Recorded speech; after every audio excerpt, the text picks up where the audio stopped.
Did an internship at the German Parliament, came back to South Africa, worked a little bit in cyber, and then that's how I landed this role at the chamber. I like saying I just felt like a spark was reignited. I was forced to actually show up for myself in a way that I don't think I would have otherwise shown up if I was in my comfort zone, which is South Africa. That experience changed the trajectory of my life. X Factor you. I'm part of the X Factor youth. Put me on stage, you can find me in the book. Put me on a track like I'm stuck inside a booth. I'm that nigga, young nigga with the truth. Black body with a Jewish mind type flow. Black man with a lot of grind, I know. Inside I go, my mind's on though. I hide my mode, need blind my bro. Never ever did they realize my bro. Grown man making niggas cry, my bro. Greetings, ladies and gentlemen, aka Your Excellencies. Welcome to yet another episode. As you know, my name is Bliss Sibio, all the way from the X Factor Youth, and we are here at the X Factor Youth podcast, where we speak about all things excellence, exceptionality, extraordinariness, and exceeding expectations. So, I have a very interesting guest today, and she comes from a particular organization where they're really trying to assist the youth in many ways. As you know, South Africa has a huge unemployment problem and a huge skills problem. And this particular individual from this particular organization is here to ensure that the young people have other opportunities, South African individuals who have these chances to go work abroad, but also get skills abroad for the sole purpose of not only building our nation later on, but gathering the necessary skills to ensure that wherever they go, they are able to make money and make an impact. Without further ado, I would like to introduce Karabo Tshabalala. Thank you. That was actually very nice. Thank you. How are you doing today? I'm well, thank you. How are you? I'm good. I think to start off, perhaps you can introduce yourself the way you would like to be introduced, and then we can get the conversation going. Okay. My name is Karabo Tshabalala. I am a project manager at the Southern African German Chamber of Commerce and Industry. I am managing the Skilled Workers for Germany Africa project. And I think maybe a little bit of background about myself, that might be good. It might also give you context as to why I find this kind of initiative very, very important. I am born and bred in Soweto. I'm a Soweto girl. And in grade 4, I actually got a scholarship to go to the German school in Joburg. So that's how I was introduced to German culture, just Germany, the country. And then I continued with German in university as well. Did an internship at the German Parliament, came back to South Africa, worked a little bit in cyber, and then that's how I landed this role at the chamber. So that's me. That's beautiful. And I'm glad you mentioned your background, because in the spaces that I've been in, this thing of volunteering foremost and getting skills abroad is kind of like an elitist thing.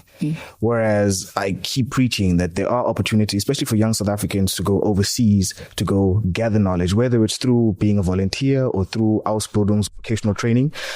And this conversation is basically to highlight and actually break that down and be like, no, it's actually not an elitist thing. You just need to be able to ask around, find the right people, and also just to ensure that you fit the criteria. But there are many opportunities for young South Africans, and what you are bringing forth to us as well as the viewers, it's an opportunity that I'd really like young individuals to go after, take full advantage of. So I really wanted to have this sit down so that you can just break it all down for us and the viewers, what exactly it would take to be part of this particular pilot program, and what other opportunities there are in the Southern African German Chamber of Commerce and Industry. So without further ado, I have the questions. The first question is, can you just give us a brief overview about the vocational training program that you are essentially offering at the Southern African German Chamber of Commerce and Industry? Okay, so I like the fact that you mentioned that it's a pilot. I think it's important that we highlight that it's a pilot, mainly because when we highlight that it's a pilot, we also just make clear the expectations for everyone that will be potentially involved in the project. That includes now potential partners and stakeholders, both locally and in Germany, but also for the candidates. So it's a pilot project, meaning we are testing out the feasibility of the project in South Africa. The project itself is titled Skilled Workers for Germany, Africa Project. And most times when I introduce the project to people, they say skilled workers. That means the trained, the qualified will be going to Germany and doing something. They'll be working there. However, for this pilot phase, we are actually focusing on apprentices, and that's why the focus is on the youth, the untrained, the unqualified, those that are at the entry of the labor market and are looking for opportunities. And so we are targeting youth. We have set an age cap of 18 to 30. And the most important thing is a school leaving certificate, meaning that if you haven't had the opportunity to get formal training, to go to university or anything like that, you're not necessarily disqualified from participating in the program. The sector of focus, we have chosen the skilled trades and crafts sector. And there are a couple of reasons why. Firstly, the skilled labor shortage in Germany affects all sectors. So it's not like it's only the skilled trades and crafts sector. However, if you think about South Africans, especially young South Africans, you just talk to anyone, they'll tell you hard workers, work very well with our hands. And if you think about the status of the skilled trades and crafts sector in South Africa compared to Germany, we have an opportunity there to actually elevate the status of artisans and present to the youth of South Africa opportunities that aren't necessarily academic. Not everyone is an academic. So you are not bound to follow the traditional academic route after school. So that's what we are offering. And so if you have a matric certificate, if you are between the ages of 18 and 30, and you are interested in doing a dual apprenticeship program in Germany, you are more than welcome to apply. So beyond these three things that I've mentioned, nothing else disqualifies you. It is important to note that you won't go to Germany if you cannot speak German. So the German language is very, very important. However, there are funds set aside to actually upskill South African youth and teach them German because how many people, well, I was going to ask you how many people that speak German, but in the South African social landscape, not a lot of people speak German. We have 11 official languages. So, if you can't speak the language, it doesn't mean you can't apply. So that's, in a nutshell, Skilled Workers for Germany Africa project. Lovely. And what inspired the chambers to actually decide that they're going to be one of the people that are going to send people abroad to not only assist fill the market space or the employment space there, but also upskill South Africans? What inspired that exactly? So I must say the project is a German government project. So it is funded by the German Federal Ministry for Economic Affairs and Energy. And it is a result of the skilled labor shortage in Germany. So the idea is that because of what's happening in Germany, they cannot only source talent from the EU. They need to look, further, broaden the scope. And the African continent as a whole presents just an untapped market. There's a lot of talent in Africa that hasn't been explored to its full potential. And so the headquarters of the German Chamber of Commerce and Industry then took on the contract and then just spread it to the different chambers abroad. So the project is not limited to South Africa. We have the project in Nigeria, Ghana, Morocco, Egypt, and each chamber is focusing on a different sector, targeting different groups, and each chamber has tried to make sure that the project also speaks to the needs of the country or countries, because some chambers are regional. They represent entire regions, that they speak to the needs and the realities of those countries as well. So it's not I think maybe emphasizing the focus isn't necessarily only to meet the demand for workers in Germany, but to also elevate and improve just opportunities in the lives of the people that will be affected, because you are essentially presenting something to, for example, with the SA German Chamber, people within the South African market. So brilliant. And then with this particular initiative of the program, I know some people are going to ask, what types of vocational training, offerings are there? So can you just break that down for us, please? That is a very good question. Well, within the skilled trades and crafts sector, kind of jobs are there, right? But because we're in pilot and there are many conversations happening with many potential partners in Germany, we haven't actually come to a list. So we can't say there's a job list saying that these are the specific jobs that you will be trained on. However, I say this to everyone that I have a conversation with, especially in the interviews. We need people that are actually open to all the jobs within this sector. It would be nice if you get maybe some kind of experience or exposure to different types of jobs before you get to your final decision, especially if you are someone who is a school leaver, meaning you have no idea what these jobs entail, you haven't been trained on them, and then you only make your decision at the end. So we don't have a job list published yet, but all the skills or trades under the skilled trades and crafts sector is what we're offering. Got you. Yeah. Thank you so much. And then when it comes to let's say I've made it past, I've got the German B1 level certificate, I can speak German. I then get selected as part of the program. How long does one get to stay in Germany under this particular program? Typically, the duration of dual apprenticeship programs in Germany is 2 to 3 years. So you can expect to be in Germany for minimum 2 years, maximum 3.5 years. Okay. Yeah. And then what type of support? Because we know, it's free, but also there's work that has to be done. But also just so that to know what kind of gets subsidized for the participant who's going to be overseas.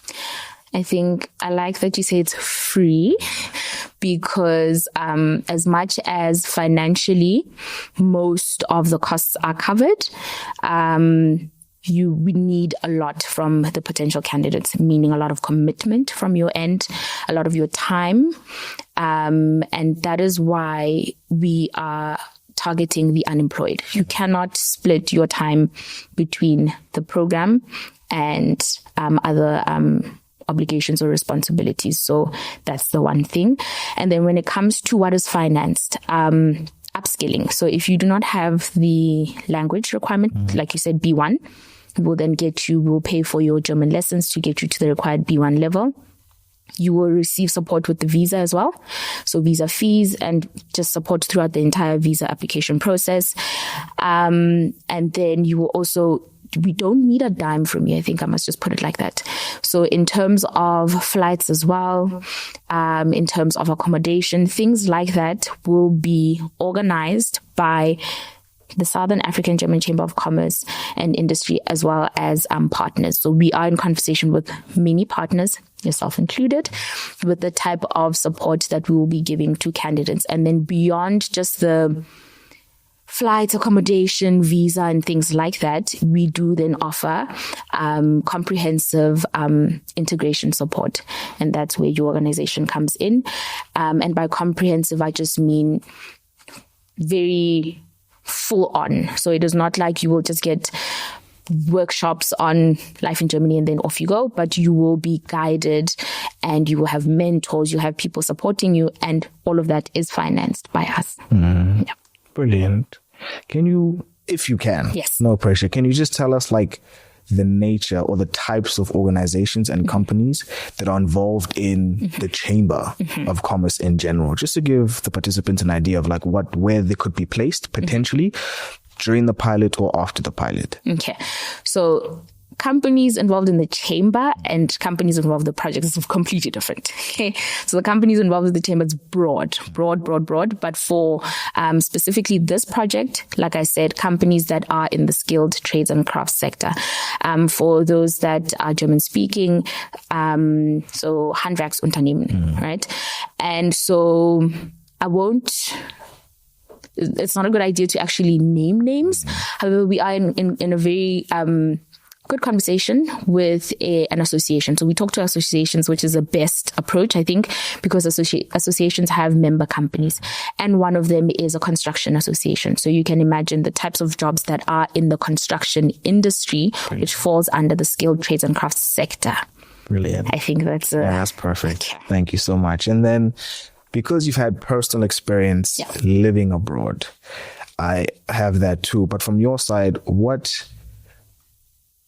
has assisted you, or how did you benefit from being a product of a participant in Germany, obviously outside this particular program, but what has that personal experience been like for you? Sure, that's a very good one.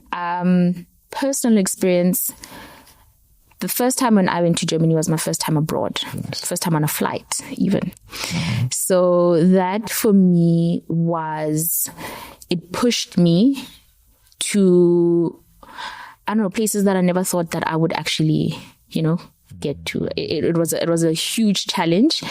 And the thing about the program that I was participating in was you are alone. So alone in the sense that you are not coming in with people that you know. So you are going in there by yourself. But I was lucky. There was someone that I went to high school with who was there. And for me, I keep saying, and I keep going back to that experience, that particular experience changed the trajectory of my life. The exposure to people from different countries, to the culture of other people, just Germany is German. Everything is in German. I was forced to actually show up for myself in a way that I don't think I would have otherwise shown up if I was in my comfort zone, which is South Africa. I studied German. You think you can speak German until you're in Germany.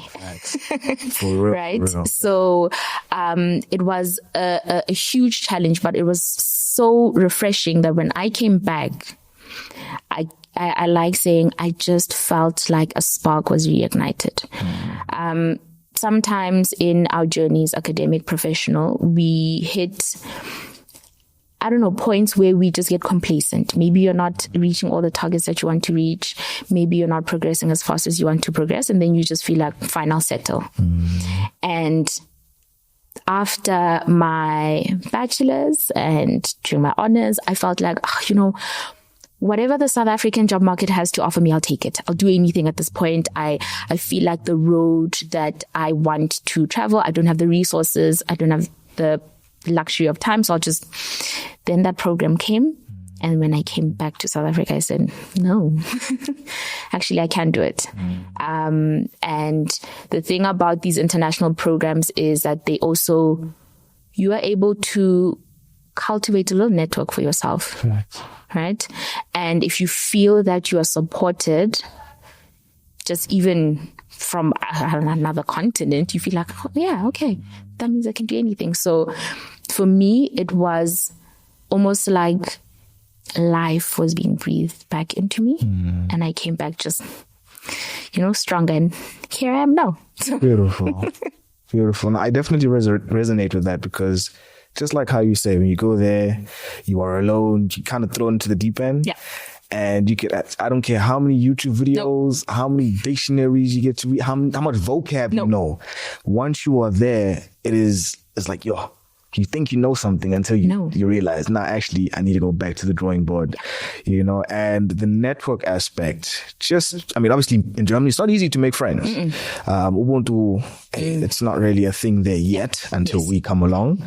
But once you find the right people, they stay. They do. They really, really do stay. And I would like to encourage people to, yes, throw yourself in the deep end, because it's not an easy ride. It really isn't, especially during certain seasons like winter. Winter depression is a real thing. But you come back stronger. You do. You really do come back stronger. And just to give you like a break, I think I told you this before when you had coffee a couple of weeks ago, that when I came back, I thought I was going to get a job now. I thought, the boy speaks German now, we can do the most. And then the South African marketplace is like, nah, you good. Relax. So because of the fact that you've gone through the most there, it's easy to pivot, and maneuver and be like, okay, so no one's going to employ me. I'm going to employ myself. And that is what I want the viewers to really look at it? Because people are going to ask, like, is there prospects of getting hired in Germany after the Ausbildung? And the fact is, not everyone is going to be hired after doing the Ausbildung there, but it's what you do with what you're going to get. Exactly. My dad will always tell me that, I mean, you can have a degree, that's just a piece of paper on the wall, but it's what you do with that degree. And you are a true testament to that. I mean, you done did the most. I tried. You're being very, very modest. I tried. I think the question about, is it a guarantee that I will get employed? It's a valid one. I think it's a very good question. Prospect is there, sure, but I cannot say yes. Exactly. Like you're saying, you do the most with what you have. Exactly. And I think South Africans it's in us. We make the most of whatever, the little we have, we maximize that. So I have no doubt in my heart that, the candidates that will be participating here or in this project, when the Ausbildung site is now finished, you did your apprenticeship, 3 years is done. If they do not get full-term employment in Germany and have to come back to South Africa, I know for a fact that they will come back and make the most with that. I actually had a very interesting conversation with someone who, when asked why they would be interested in something like this, and for them it was, I want to go and learn a skill that I necessarily wouldn't get in South Africa. I want to build networks, and I want to come back and start a business. Nice. I want to take what I've learned that side, bring it back home. For those that can't necessarily jump on flights and go there and learn it, I bring it to them. Facts. I thought that was just brilliant, because why not, right? You don't have to say, okay, well, now I did this for 3 years and I'm unemployed and I'm back in South Africa, so I'm just going to sit and do nothing. You have international standard training, quality training that you would have acquired that side, that you can bring back, feed it back into the South African labor market and make a real impact. So, yeah. Brilliant. And that's one of the most amazing ways to measure. Yes. When a person comes back, you kind of see where they are 2 years after they arrive. And if you find that they have a business, that would be great. What other measurements or key metrics would you look out for post the Ausbildung? What would you be looking for? Measures of success, yes. Right? So the most basic one for the project is placement, successful placement of candidates in apprenticeship programs. That's the first one. But then I think also staying. You can place people in a program. 3 months in, they say, I would like to have some pap. I want to go home. Right. There's no pap in Germany, right? So placement is one. Second, it's them actually staying, the candidates staying in the training programs, and then being successful in the training programs. Don't stay to fail, but stay to be successful and complete it successfully. Okay. Thereafter, I think now this is a personal opinion. Gotcha. I don't want to say being absorbed by a German company in Germany is the true measure of success. It is one aspect of it, but then returning to South Africa as well, and then making use of what you've learned that side would also be sufficient for me. And I think the biggest one is true integration for me. Integration is one of those things that gets overlooked in these projects, eh? You think if we have our ducks in a row, we have all the companies, we have contracts, people signed, visas, everything done, we're done. But that integration aspect is so important, because you cannot cultivate networks if you're not integrated properly into a society. And it's not just now integration into the company, but just social integration. For me, it is important that we monitor and evaluate the candidates while they're in Germany, how they're doing, overall well-being, and to hear someone say, I'm having a blast, that's success for me. Brilliant. Yeah. And I agree. The integration part is important. And across all the international exchange programs, the smallest things like how to get a bank account. You say bank account, I say hair. Where am I getting my hair done? Fact. I'd like some braids, please. Yeah. Where am I getting my hair done? Like it's the most simple thing that we tend to overlook, but really, like, as a black girl, I need this hair done. Where am I getting the hairpiece? Who's doing my hair? How much is it? Yes. Yeah. I mean, there's 2 volunteers currently in Germany now, and they're like, they need a 6 gal, the spices. They're like, yo, when you come, please come through. Exactly. And they're like, please, can you come through with some maize meal? And it's like, yeah. Tough. It's tough there. It's tough. Some of us like hot sauce. I eat hot sauce like, and the only thing you get is Tabasco. You're just like, oh my word. Exactly. I need a Nando's somewhere. Please help me. It is not the same. Even the KFC there. No, it's not the same. It's not the one there, way. It's really not the one. So yeah, that integration, and we laugh about it, but it's little things like that could really frustrate someone. I don't know. You do the best when you feel the best, and you feel the best when you look the best. So imagine I have to go to work and my hair's just not done. Got you. That will do something to my confidence. That trickles down to maybe how I relate to my colleagues, how I work. It's important. It's so important. Definitely. No, really, I'm really glad that you touched on that, because, integration it's one of those sore topics, and we will always fight for it back in the organization that sent me there. For you now, personally, if this does become a success, the pilot program, you knock it out the park, how do you wish to scale the program? Me.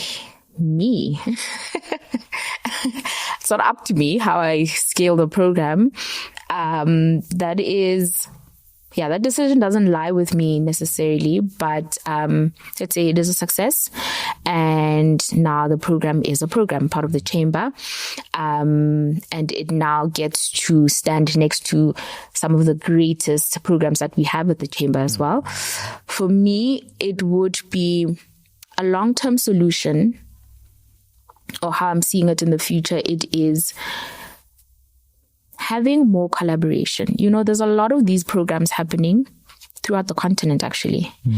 But everything is just so disjointed. Greater collaboration for me means long-term sustainability for these projects. So the reason why I feel that some of these projects fall apart is because we're all not working together well enough, right? We're working, but we're not putting our heads together more often, exchanging ideas and also resources. So for me, how I would like to scale it would be more involvement, both locally and in Germany. Getting more input from local organizations, we have artisan training institutes in South Africa, developing something where perhaps the training could be done in South Africa, or you do a year in South Africa and then you do another year in Germany, but something that actually speaks to the essence of the project, which is strengthening bilateral relations between these two countries, and just pouring into both countries. So that's how I see it. And I think there is space for that, but we just need time. Of course. And in pilot, we don't have time. Nice. So if this does become successful, and then they say this is a program, then we need more NGOs maybe on board, more institutions, training institutions where they can come together with their curricula and work on something that benefits both countries. That's how I look at it. Beautiful. Yeah. What are the key lessons that you are probably looking out for from this particular pilot program? What key focuses would you put your mind on? Obviously going through the process, the 10 people are there. What are the metrics that you want to look out for that you feel would enhance the experience for the next generation of volunteers that are specific to what you have thought about it? Thank you for mentioning 10 people. So the pilot can only take 10 candidates. So it's also something important to highlight. Sure. I think the most challenging thing, or something that we have to figure out with this first cohort to make sure that the next group has a better overall experience, or that maybe we operate just more efficiently, would be just the bureaucracy. So everything that has to do with visa application processes, communicating with potential partners in Germany, or the paperwork that's involved, the way that we market the project and reach out to potential candidates and make sure that we have more visibility, having a greater candidate pool, how we conduct the interviews. The interviews it's a 2-stage interview. So after the in-person interviews, we have aptitude tests. The results that we get from these aptitude tests, what do we need to improve there? I think the candidates themselves will also dictate, or the first cohort will dictate how we then deal or go about handling the second cohort. Their personal experiences are very important. So if they can report to us their experience from start to finish, so while we are in South Africa doing the local activities, and then once they get to Germany, just a very close relationship with the candidates themselves and the potential employers. Feedback from them will tell us what works and what doesn't work. And I think it's important to have feedback. You cannot say this is a project plan and it's set in stone. So I think it's important to highlight that the way that we're doing things now may not necessarily be the way that we do things with the next group. I keep going back to integration. Will they actually be able to successfully integrate into Germany? Especially people that have never left, because we do have candidates that have never even left the province. We have candidates that have been all around the world. So the experiences are different, but the feedback is equally important, because then you know what you need to do to cater to now the different types of personalities, different needs. It is a younger group. I think I'm also interested in finding out the role that their families may play in this. That's something to consider if you are taking someone who is 20 years old from South Africa, taking them to Germany. We, like you mentioned, Ubuntu at first, we are a close-knit people. It's just in us. And so how will the candidates be affected, but the families, and what kind of, communication can we facilitate between them? Can they travel back home? Can people from home come to them? Things like that. And then I think on the bureaucratic side, just figuring out the most efficient way to work. How do we make sure that the paperwork is done way quicker than it's getting done? I think maybe also having contact people in the right departments that can support us with expediting processes, that would be great for the second cohort. Brilliant. Yeah. Brilliant. Absolutely brilliant. Now, I know, based on my experience with the Southern African Chamber of Commerce and Industry, a couple of years ago, there was one particular youth program where, kind of like what is happening now, but for local, where we would be placed in a particular South African, business or organization. That's how I first came across, this Chamber of Commerce. I was like, wow, okay.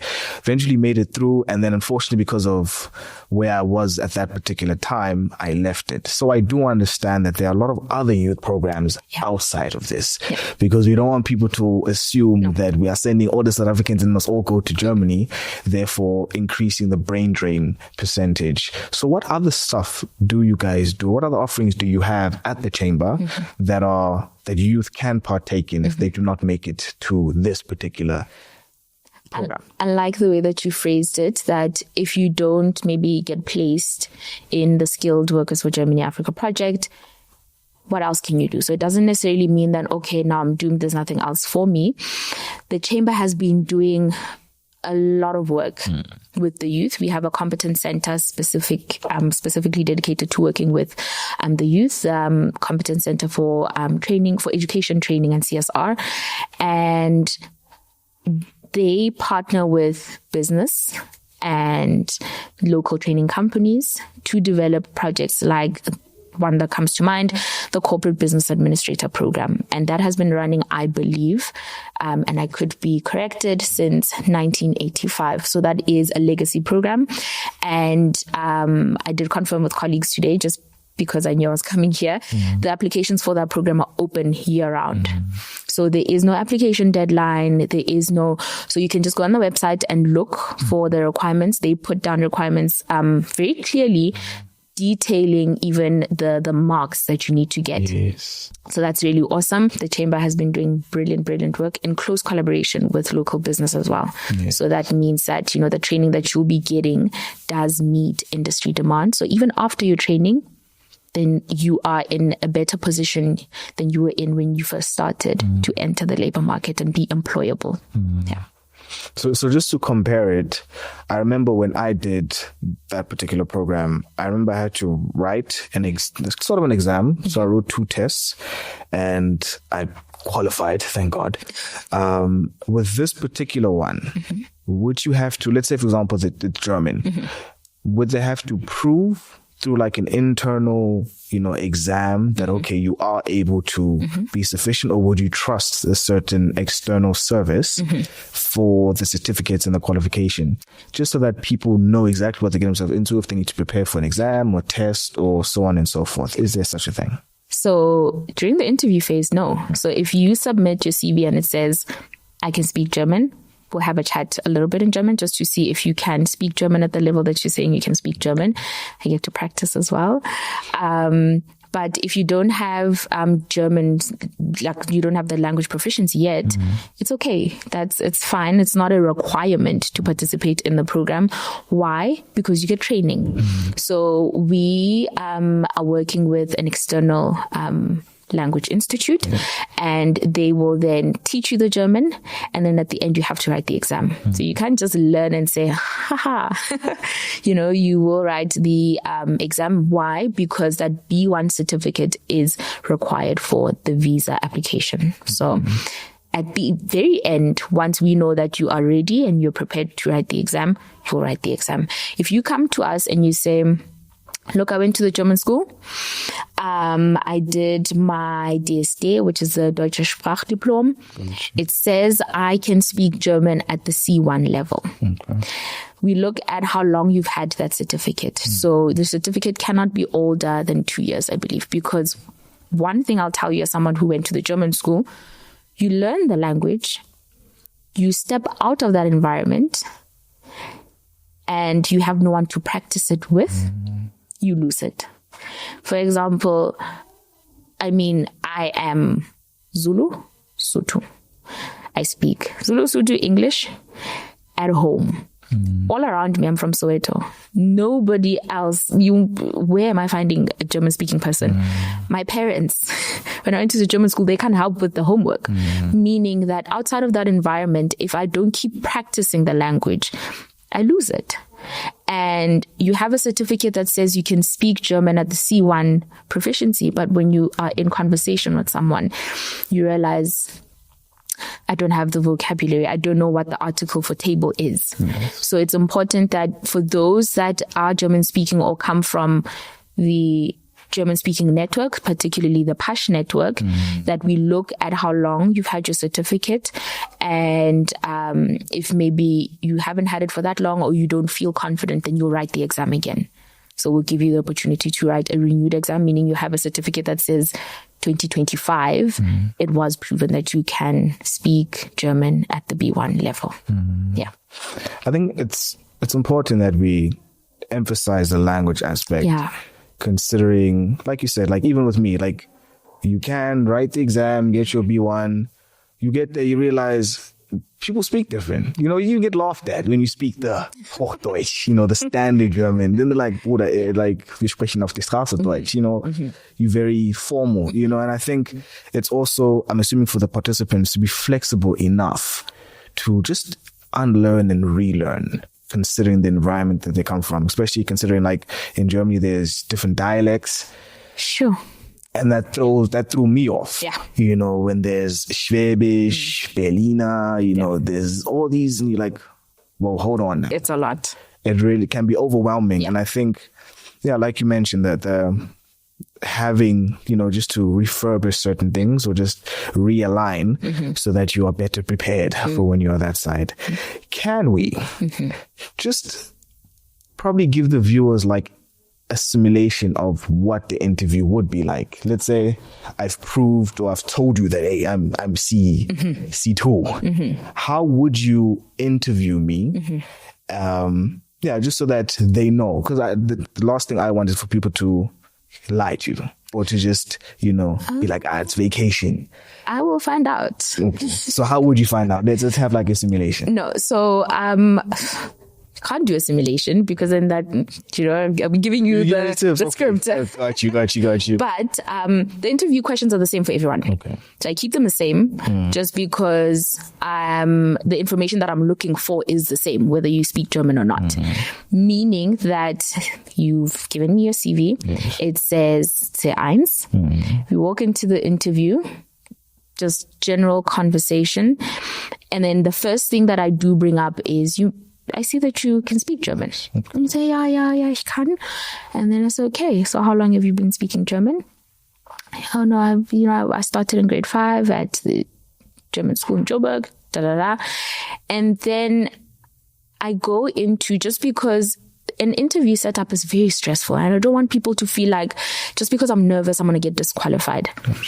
Introduce yourself to me. Tell me a little bit about yourself. I'm not going to ask you these questions that I have here because these are very specific questions, but just tell me who you are, aber auf Deutsch. So then if you can speak German, even at the most basic level, that means that you should be able to introduce yourself. However, the vocabulary that you use will tell me on which level you are on. The complexity of your sentence structures will also tell me. Your Aussprache, so that is now your pronunciation. It will tell me on which level of German you're on, and then we just take it from there. So I don't want people coming in with, memorize, ich heiße, and no. But it's a very free-flowing conversation. And if you mention something interesting, and then I pick up from that, and we just, before we can get to the formal 15 questions. Gotcha. Now everyone knows it's 15 questions that I've prepared for the interview. Got you. Yeah. So you would ask me, for example, introduce yourself and then... Tell me anything. Why are you here today? How did you get here? Where did you find out about the program? What drew you to the program? And I mean, introduce yourself is one thing. Very simple sentence construction. But what motivated you to apply for the program is a bit more complex. Vocabulary is not the same. Sentence structure is not the same. And so that's how you sort of build it up to that point where I can say, okay,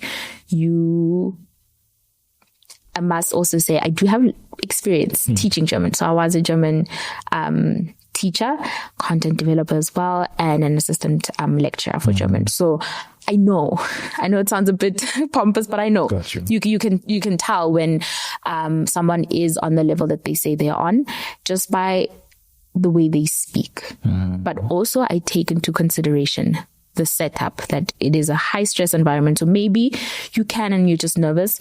And so if you do successfully pass that first stage of the interview and you pass the second stage, we then revisit the language proficiency level. So another thing that I have been experiencing is that there are people from other countries looking for opportunities and they just don't know where to start. So there is a particular organization that is doing something similar to us, and they fall under the SADC region. And we have now progressed to a point of discussing collaboration. That's what I meant by a lot of people are doing similar projects everywhere. Why not try and find middle ground and work together? So if you are a non-South African citizen and you're looking for opportunities like this, you can contact me and then I can give you more information about the next steps for you. That's brilliant. I think that's the perfect segue. How do people get a hold of you? Okay. You can go on our website. Okay, it's just Southern African German Chamber of Commerce and Industry. For maybe if you have questions specific, there you'll find my email address and you can contact the chamber directly and ask to speak to me. But if you'd like to maybe see any activities related to the specific project, or maybe like to connect with me directly, then you can just search for Karabo Tshabalala on LinkedIn, and that's where you'll find me. Okay. No, thank you for that. And for you, this probably might be a personal one, but what exactly drives you, particularly within this program? Because I know there's people that are working just because, but what is your why for this particular initiative? The people. It is, I keep emphasizing to everyone that I talk to about this project that we are working with people, people with hopes and dreams, people with plans, right? So I have to be incredibly responsible in how I manage this project. People are coming to me and they are trusting that I will deliver on whatever it is that I say I will deliver on. And they are making plans around that. So that scares me a little bit, I won't lie, because we are in pilot. And I keep going back to that, you know, with pilot, anything can happen. And so I cannot make it personal. But I can't help but make it personal because I am working with people. You know, when I am where I am today just because I was afforded opportunity. And I think I shared this with you when we met for coffee, that every step of the way in my journey, I've had someone supporting me. And these are people that are not, these aren't friends or family. These are people, lecturers, teachers, just managers at work, people that supported me in my individual capacity. So whatever it is that I do, they don't care if it's within the structure of the organization. They've just poured into me. And so I appreciate what opportunity does for a person. Just give me opportunity. And so what drives me and what, you know, with projects, there's always problems. There's always something.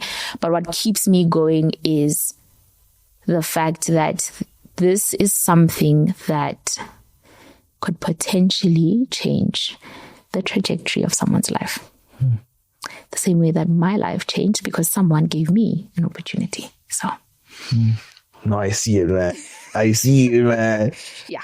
That's beautiful. And I relate with that so much because, I mean, this podcast and these conversations, had it not been for people outside of family, they didn't even know me. Yep. Had I not made that engagement, had I not networked, we really wouldn't be speaking here today. So it's amazing how when we connect the dots, we were like, all that, the struggles that we went through, the opportunities that were given were created for a particular moment in life.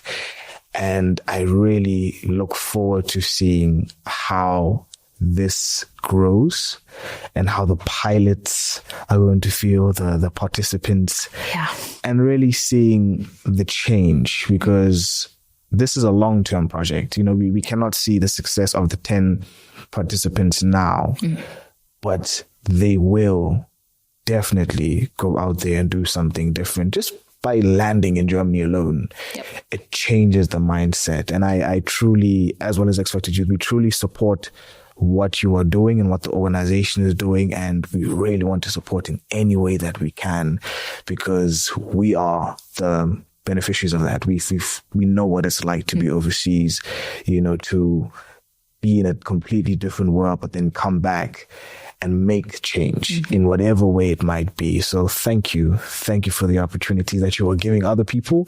Thank you for the conversation that you are having behind the scenes and just contending for the youth.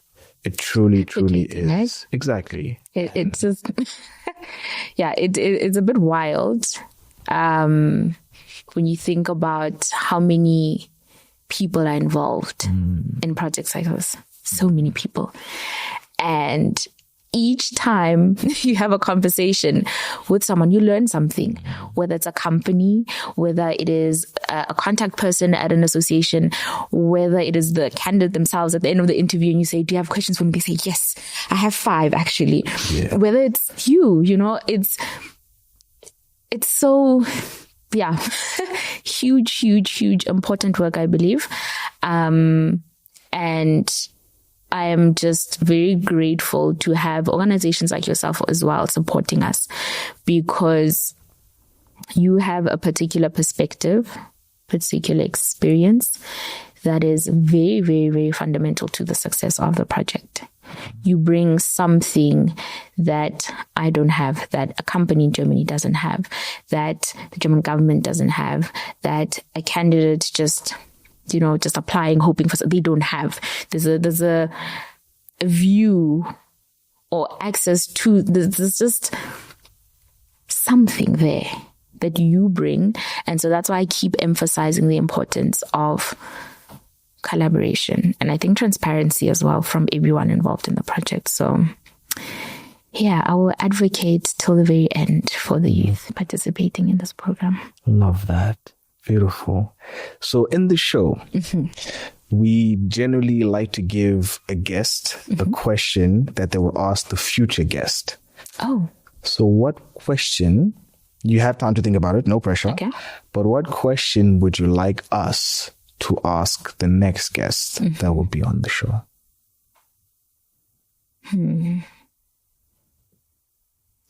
So for X-Factor youth,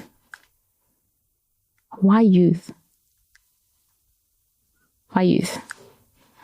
Why South African youth? Why not 30 to 40-year-olds? Well, I'm 35 is still youth, sorry. But why youth? I think if an organization is youth-centered, that is a very simple question. Why youth? And it will tell you more about just their mission, their vision, long-term goals, what drives them, what motivates them. Why youth? Why not the babies? Do toddlers? Why youth? I think it's a good one. And I think it also, even for me, why youth? Because like I said, this was skilled workers for Germany. We could have taken, people that are vets in their fields. That's true. But we chose to change the target group to youth. Why? This is for the next person. So the next person. The next person must answer this. Yeah. Why youth? Yeah. Brilliant. Are there any last parting shots that you like to give the viewers? You can even look at them in the camera. Don't be shy. If you feel like you want to tell them their nonsense or you want to motivate them, look there and be like, hey, we see you. Never. Sure. Parting words. So maybe to the youth that will be watching this, apply. Don't get discouraged by a no. Sometimes a no is redirection. To potential stakeholders watching this, reach out. If the goal is to positively impact the lives of the youth, you cannot do that alone. That is massive work. The more we work together, the better it will be for the people that we are doing this work for. I don't, the reach of X-Factor Youth, you do have presence in Germany. So for German companies, German associations watching this, reach out. There is so much talent in South Africa. The impact that this will have on a young person's life is something that I cannot even put into words. And I'm talking as a young person who benefited from participating in an international program in Germany. Invest in your youth. And by invest, I mean throw all resources that you have at your disposal. Because it sounds like a rehearsed line, the future, but we really are the future. So if you are looking at, or you are someone who's concerned about the future of your country, you invest in the people that will form part of that future. So those are my parting words. I'm basically saying to everyone, reach out to me, please. I'm ready for conversation. Yeah. Well, ladies and gentlemen, your excellencies, you heard it from Madam Karabo Tshabalala herself. Invest, apply, and of course, speak to her. She's the plug, ladies and gentlemen. She really is the plug. So if you feel like you fit the criteria or you want to take advantage of these opportunities, please do reach out. It's either you can follow us, you can email us, or we can directly give you the email address and all the contact details, all the plugs that you possibly need to ensure that you are the next person to go overseas. Thank you so much for tuning in to the X Factor Youth podcast, where we speak about all things excellence, exceptionality, extraordinariness, and the urge to exceed expectations. Thank you. X Factor Youth. I'm part of the X Factor Youth. Put me on stage, you can find me in the book. Put me on a track like I'm stuck inside a booth. I'm that nigga, young nigga with the truth. Black body with a Jewish mindset flow. Black man with a lot of grind, I know. Inside I go, my mind's on though. I hide my mode, reply my bro. Never ever did they realize my bro. Grown man making niggas cry, my bro.